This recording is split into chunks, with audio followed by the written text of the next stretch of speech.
Hello, beautiful people. It is Obscurist Tourist here, and today we are at the abandoned Inn on the Parkway here in Niagara Falls.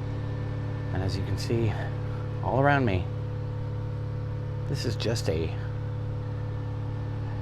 abandoned motel. So let's take a look around. I don't know much about it, if anything at all. So bear with me, and if you do know some things about it, leave them in the comments below. For now, come along for the ride.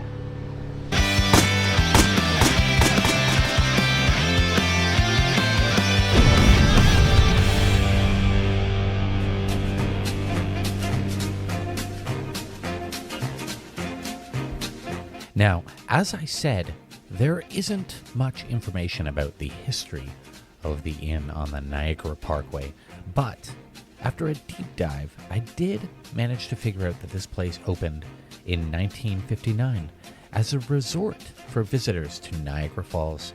A magazine headline from the Review on June 16th of that year about its grand opening reads, "Area's finest tourist center opened at Chippewa." This large resort was located on the Niagara Parkway, of course, right across from the Kingsbridge Park and the Chippewa Creek. At the time, it was rather luxurious and featured many modern motel facilities. The Inn on the Parkway even included a restaurant for dine-in and curbside service, a souvenir shop, a dairy bar, a swimming pool, and it even had an on-site mini-golf and games area. Rooms at the inn were even air-conditioned, a splendid perk for the hot summer days of late 1950s Niagara. From what I gather, there was an application made to expand the inn on the Niagara Parkway sometime around 1989. The expansion would have meant adding 2 14-story towers on the 4-acre property. Though City Council initially rejected the zoning change, the owner of the inn was eventually given the green light for the expansion 2 years later in 1991. By that time, however, the tourism market had softened and expansion was abandoned. The motel ultimately closed down soon thereafter.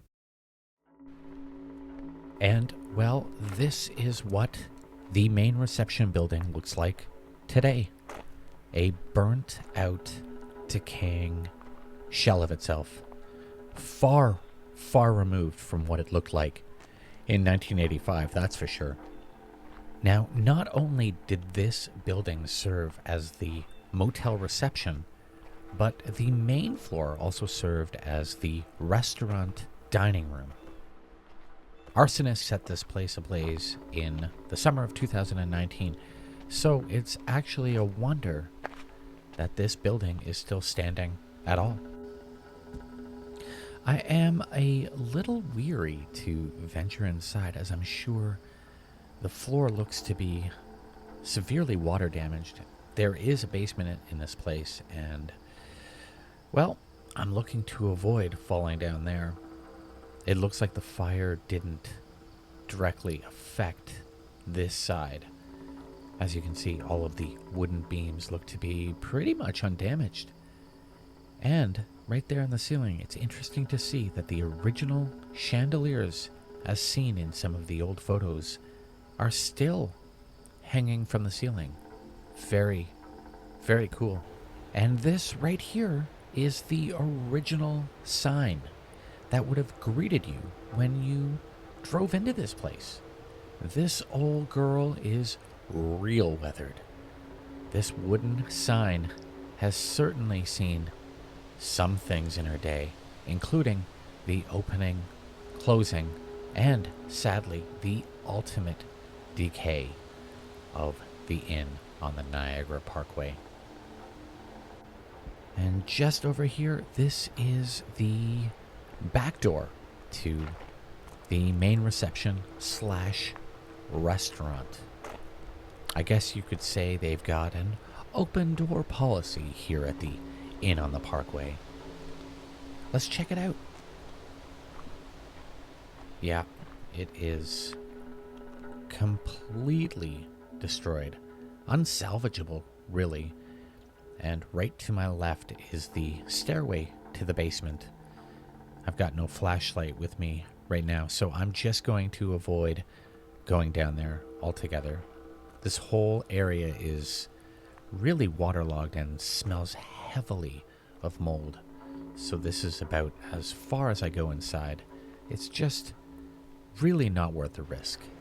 This is the sign that would have greeted you as you parked your car, and it looks to be much, much better condition than the wooden one up by the roadway.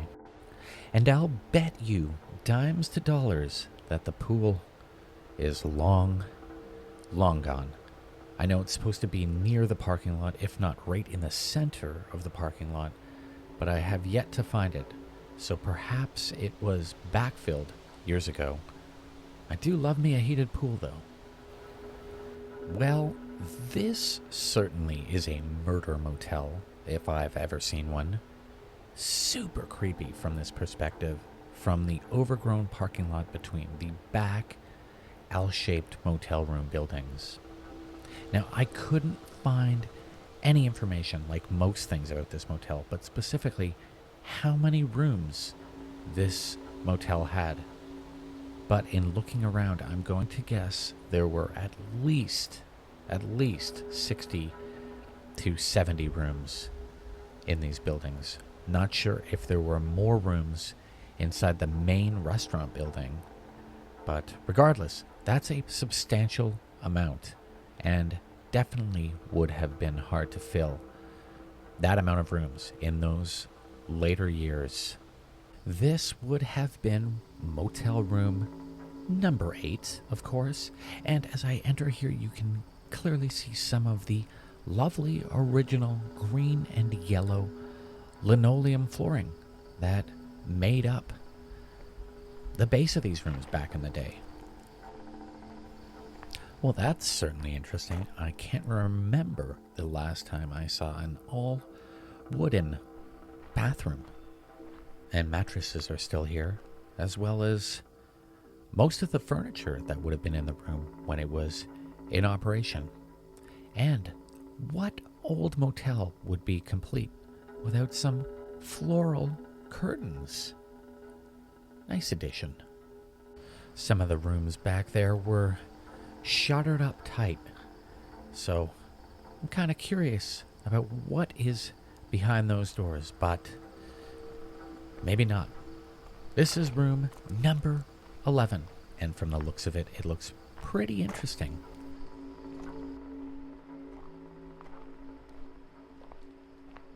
Not sure what that yellow thing is, but it looks like it could have been part of an old ride.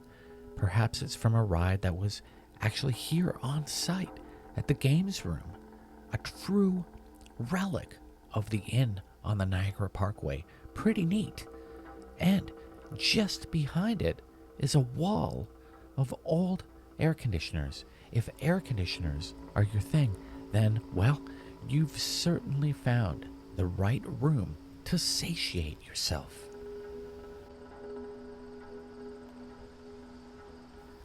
And now entering room 15, a carpeted room.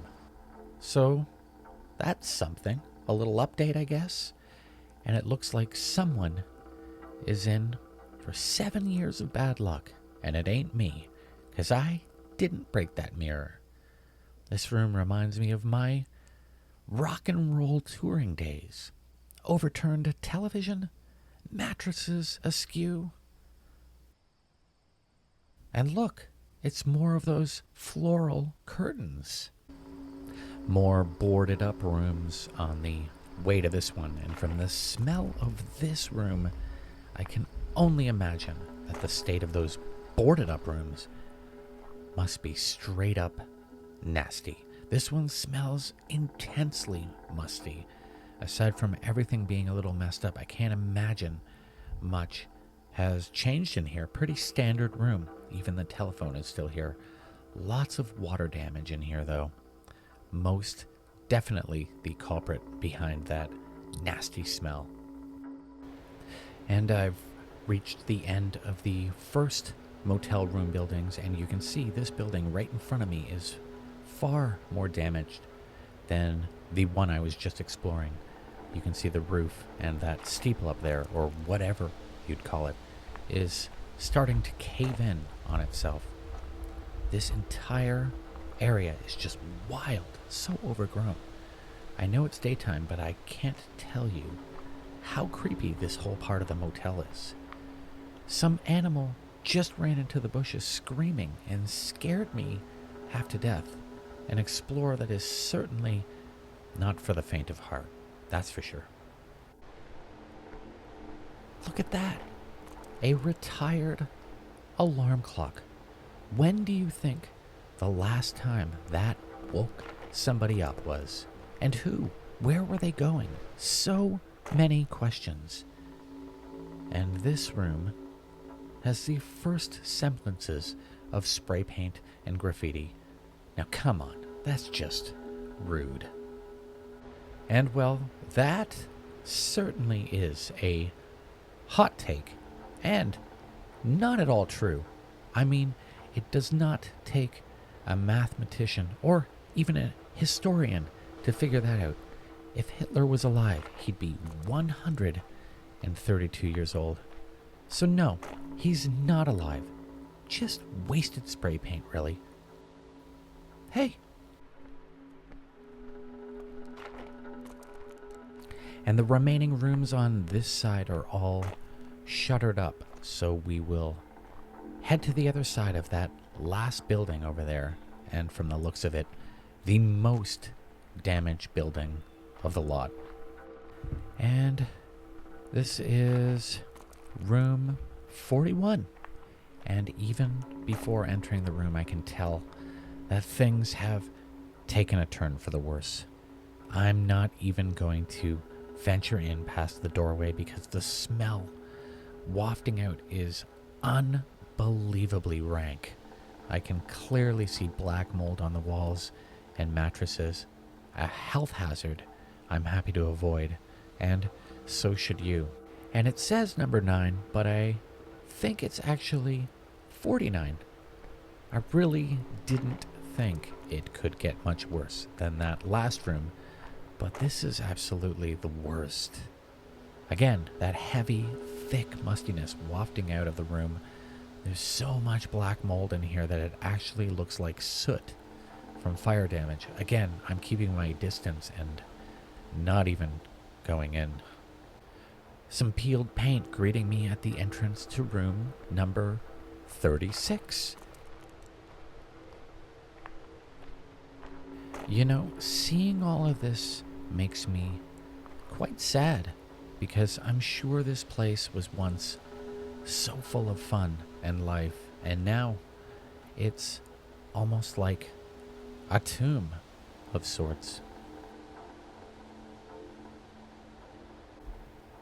Oh, and this is kind of convenient. I don't even have to go inside to see what it's like, because half the wall is gone, and the lighting is perfect because, well, there's only half a roof.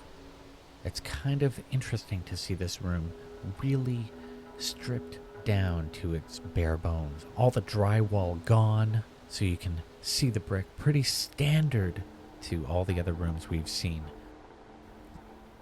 And, well, I think I am done with the rooms on this side. The building is just getting progressively worse from a structural standpoint. So, as always, it's just better to be safe than sorry. I really hope you enjoyed my visit to the Inn on the Parkway here in Niagara Falls, Ontario.